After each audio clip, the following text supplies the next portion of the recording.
It is a story so many of you have been monitoring online, the disappearance and death of 18-year-old Nolan Xavier Wells. His body was found Monday after a July 4th boating trip with friends in Mississippi. This morning, his parents sat down with CBS Mornings and civil rights attorney Ben Crump to discuss the many unanswered questions in this case. Among them, they questioned if there was any kind of altercation on the island, why Nolan would have stayed behind instead of returning home with his friends, and why adults would allow that to happen. No. No, he wouldn't. Nolan was always taught to stay with the group. If you be with me, you come back with me. So that I don't understand. And with me being a parent, if I was in that situation, I would have told him, you're gonna get back on this boat with me because I don't wanna have to answer to your parents if something happened to you. Right. So you're gonna get on the boat, and if you still don't wanna get on the boat, someone give me a phone so I can make a phone call to get your parents on the phone so they can tell you to get on the boat. But at no time will I leave someone else's child especially on the island. So you think he got left behind then? Yes. I don't believe he decided to stay on the island by himself. It just doesn't, that's not his character. They come that day. That was taken on that day, specifically the one with all three of them. Whenever I had made the post asking for information, there was a young girl who reached out to me and she said, "Hey, Miss Christine, I know that in the report it's stating that he had black shorts on, but she was like, he actually had blue shorts. And those are two very different colors. Like you can't get those two confused." And so what she did is she's like, "I'm going to send you these pictures to show you so, I could use to show everybody like this is actually the color of the shorts he was wearing." Because she was concerned too So they had sent those photos to her, or had they posted No, those these photos are on social pictures that media she and took. No, she took the pictures. Okay, so she was. Yeah, she took those herself and she sent them to me. She was out there. Yeah, she was out there. So first of all, we don't know Tristan. We've never met him. So to say, best friend, childhood friend, that's a bit of a stretch. We've never met him. He's never been to our home. Now, if you were to say that about Jalen or Javon, I would say absolutely. You could say that those are childhood friends. Those are best friends because they've been to our home. We know their family. We're close to, their mother. But this young man, I maybe high school, they started hanging out or, kind of been around each other. But again, we don't know him. And not to discount anything he has said, which of course, still trying to rule those things out. But I mean, he has communicated. He did offer his condolences, which we appreciate. And he did let me know about that tidbit, which of course, like I've been telling everyone, if you have any information, forward that over to the local authorities. Make sure also forward that over to our legal team as well, just to make sure that we're looking at everything.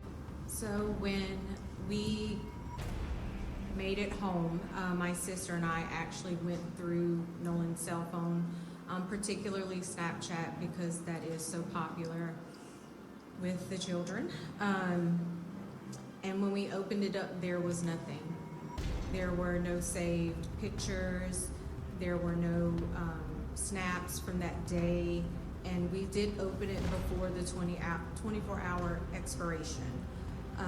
So we found that very concerning, only because anyone who's ever been around Nolan will tell you at social gatherings, he's taking videos, he's taking pictures, he's even come up to me when I'm getting ready to go to bed, "Hey Mom, come on, take a picture of me."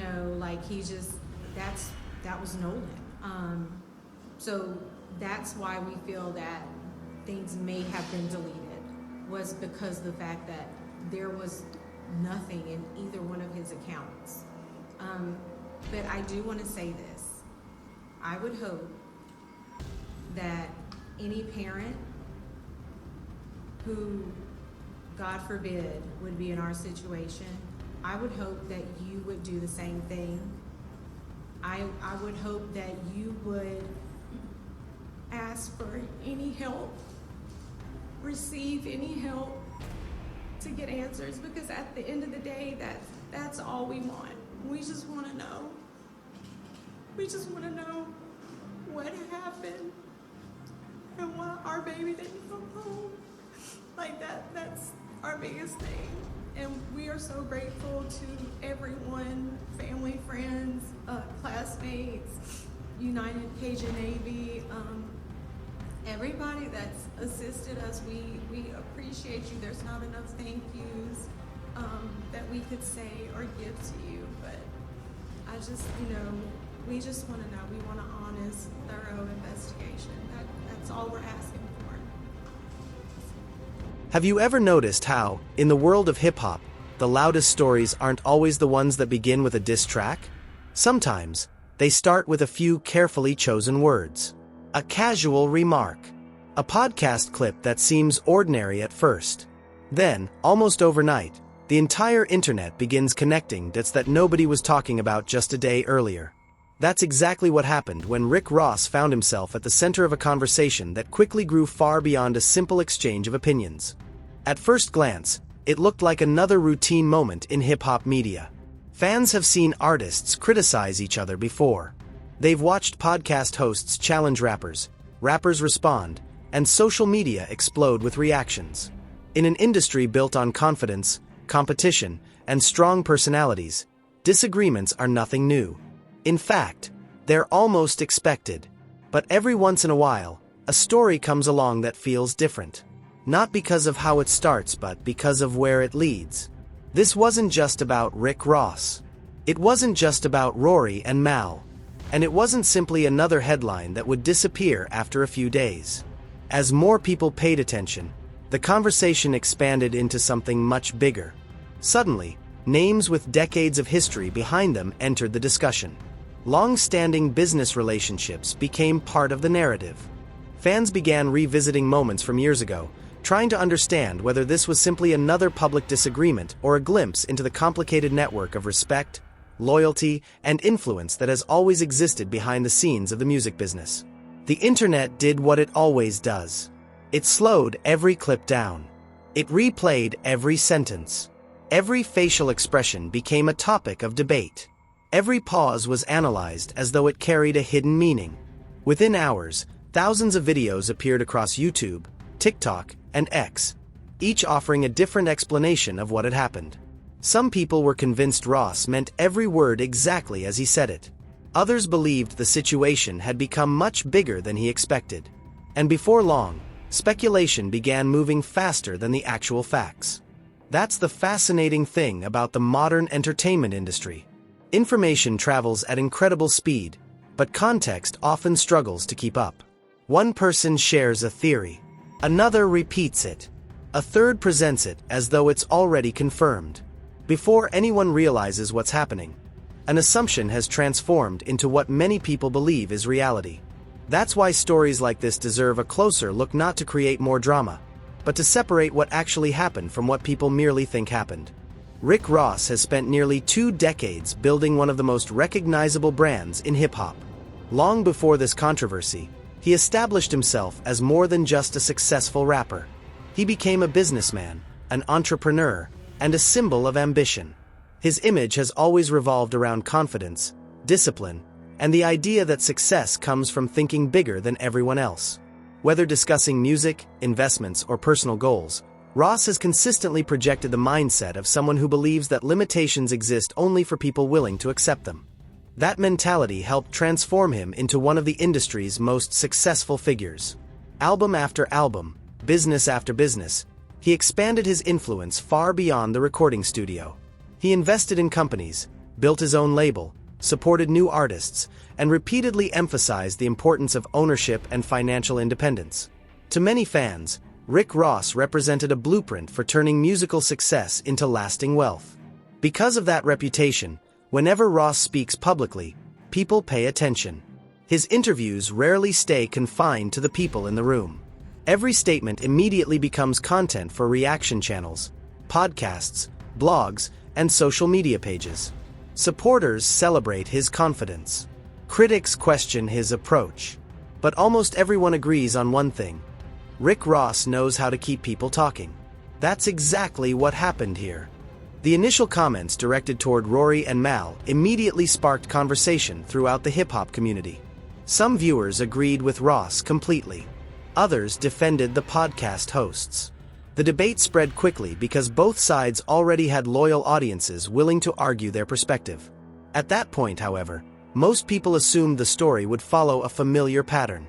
A few days of online debate, perhaps another interview or two, and then everyone would move on to the next trending topic. Instead, something unexpected happened. The conversation stopped being only about Rory and Mal. Attention shifted toward Mal's family connection to Kareem "Biggs" Burke, one of the original founders of Rockefeller Records alongside Jay-Z and Damon Dash. For longtime hip-hop fans, that name carries enormous significance. Biggs wasn't simply another executive working behind the scenes. He helped build one of the most influential brands the culture has ever seen. Rockefeller wasn't just a record label. It represented an era when hip-hop began proving that artists could become business leaders, investors, and owners instead of remaining dependent on traditional industry structures. That history is impossible to ignore. Even decades later, the names connected to Rockefeller continue to command respect throughout the entertainment industry. Jay-Z's journey from rapper to billionaire entrepreneur has become one of the most discussed success stories in modern business. Damon Dash remains one of the culture's most outspoken voices on ownership and independence. Kareem "Biggs" Burke, while generally staying away from constant public attention, continues to be recognized as one of the architects behind that remarkable legacy. Once fans remembered Mal's connection to Biggs, the entire conversation changed. It wasn't because anyone had proven that Biggs became involved. There is no public evidence confirming private conversations or behind-the-scenes intervention.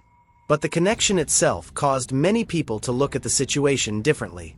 Suddenly, what looked like a disagreement between a rapper and podcast personalities appeared, at least in the eyes of many fans, to brush against decades of relationships built within the highest levels of the music industry.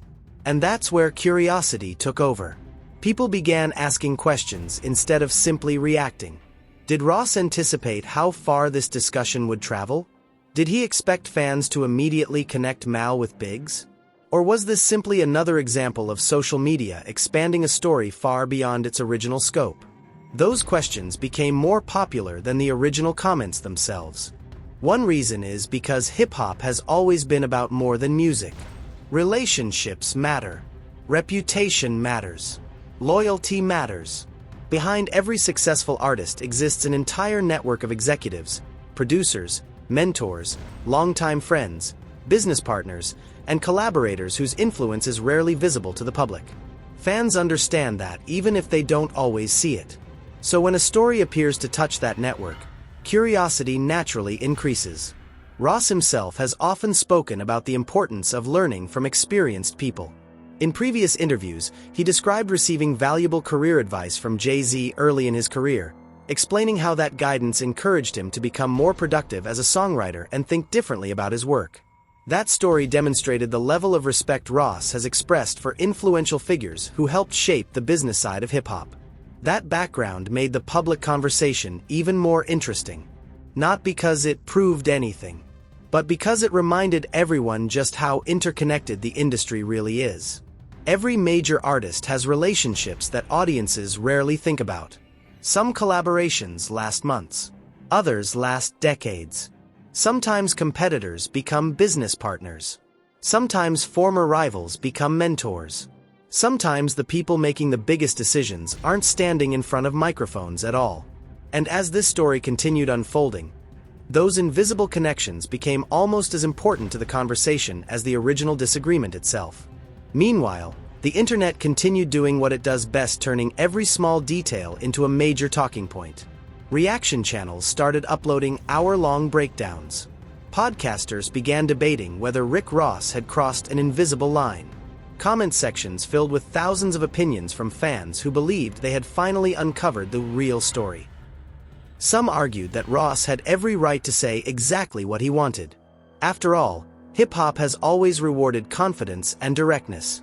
Others believed that mentioning people connected to one of the most respected legacies in rap history naturally changed the conversation. Neither side was willing to back down. And that's exactly why the story refused to disappear. Every time people thought the discussion was ending, another clip surfaced. Another interview appeared. Another social media post reignited the debate. Before long, this wasn't simply about who was right or wrong. It became a case study in how narratives are created online. Because here's something many people overlook. The public rarely sees an event exactly as it happens. Instead, they see hundreds of interpretations of that event. One creator focuses on body language. Another analyzes tone of voice. Someone else searches through years of old interviews trying to find hidden connections. Eventually, the original event becomes surrounded by layer after layer of interpretation until it almost feels impossible to separate reality from assumption. That's exactly what happened here.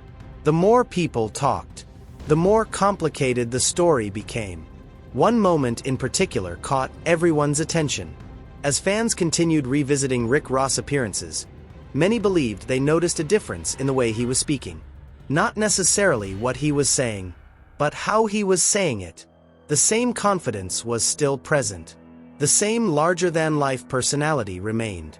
But to many viewers, the intensity appeared different. Instead of sounding explosive, his delivery felt calmer. Instead of pushing the controversy even further, he appeared more controlled. That observation immediately created another wave of discussion. Had Ross simply taken time to think? Was he responding to the overwhelming public reaction? Or had people begun reading far too much into normal changes in conversation? No one outside Rick Ross himself can answer those questions with certainty. And that's an important distinction. Because in today's internet culture, certainty often arrives long before evidence. A theory doesn't have to be proven. It only has to be interesting. Once enough people begin repeating the same possibility, it starts feeling real even if no one has actually confirmed it. That's why this situation spread so quickly. It contained all the ingredients that keep audiences engaged. Well-known personalities, long-standing industry history, unexpected family connections, strong opinions, and just enough unanswered questions to keep people guessing. Those unanswered questions became the fuel that kept the entire conversation alive. Some fans began asking whether Ross had underestimated how respected Kareem "Biggs" Burke remains throughout the music business. Others argued that someone with Ross' experience would never overlook something like that. After all, this isn't an artist new to the industry. Rick Ross has spent years working alongside some of the biggest names in entertainment. He's negotiated deals, built companies, expanded his brand across multiple industries. Someone with that level of experience understands better than most how valuable professional relationships can become over time. Which raises another interesting point. One of the biggest differences between fans and artists is perspective. Fans usually experience stories one headline at a time. Artists experience careers over decades. They understand that today's rival could become tomorrow's collaborator. Today's disagreement could become next year's business opportunity. Relationships evolve. Circumstances change. And people who remain successful for a long time often understand the importance of protecting opportunities that haven't even appeared yet. That's not unique to music. It's true in every business. The most successful entrepreneurs rarely make decisions based only on today's emotions. They think years ahead. How will this affect future partnerships? Future investments? Future collaborations? Those questions become increasingly important as careers grow. Rick Ross has often presented himself as someone who thinks exactly that way. His career has never been built solely around making records. It has been built around creating a business empire. Restaurants, real estate, brand partnerships, record labels, investments. Each new venture reinforced the image of someone determined to create lasting wealth rather than temporary fame. That mindset naturally influences how audiences interpret moments like this. When someone known for strategic thinking appears to change direction, people immediately begin searching for strategic explanations. Sometimes those explanations exist. Sometimes the simplest answer is the correct one. Perhaps Ross simply realized that continuing the argument served no productive purpose. Perhaps he saw how quickly the conversation had expanded and decided it was time to lower the temperature. Or perhaps the audience simply interpreted normal changes in communication as something far more significant. Without direct confirmation, all three possibilities remain exactly that: possibilities. Yet the speculation itself reveals something fascinating about modern celebrity culture. Fans no longer consume stories passively. They investigate them. They compare timelines. They examine interviews recorded years apart. They search old social media posts looking for clues everyone else missed. In many ways, audiences have become detectives. Every celebrity controversy becomes a mystery waiting to be solved. Sometimes those investigations uncover meaningful context. Other times, they produce theories that travel much farther than the available evidence. That's why responsible analysis matters. It's entirely reasonable to discuss why fans interpreted Ross' later comments differently. It's equally important to acknowledge that there is no public evidence confirming private intervention or secret conversations by figures such as Jay-Z or Kareem Biggs Burke. Those ideas became popular online, but they remain unverified speculation rather than established fact. Ironically, the lack of definitive answers may have made this story even more compelling. Mysteries attract attention. Certainty ends conversations. Uncertainty extends them. And for weeks, this discussion continued generating new opinions because nobody could point to one clear explanation that satisfied everyone. Some viewers insisted Ross had done absolutely nothing different. Others argued the change was impossible to ignore. The same footage, the same interviews, the same public appearances, yet completely different conclusions. That illustrates something much bigger than this particular controversy. Public perception isn't created solely by facts. It's shaped by expectations. People often notice what they already expect to see. Someone who believes Ross never backs down may interpret calmness as confidence. Someone expecting a retreat may interpret that same calmness as caution. Perspective changes everything. And in the age of social media, millions of individual perspectives combine to create narratives that often become just as influential as the events themselves. That's why this conversation reached beyond hip-hop fans. It became an example of how quickly public opinion forms, evolves, and sometimes transforms a relatively straightforward disagreement into something that feels much larger than anyone originally intended. The fascinating part wasn't only what Rick Ross said. It was watching millions of people decide for themselves what they believed those words truly meant.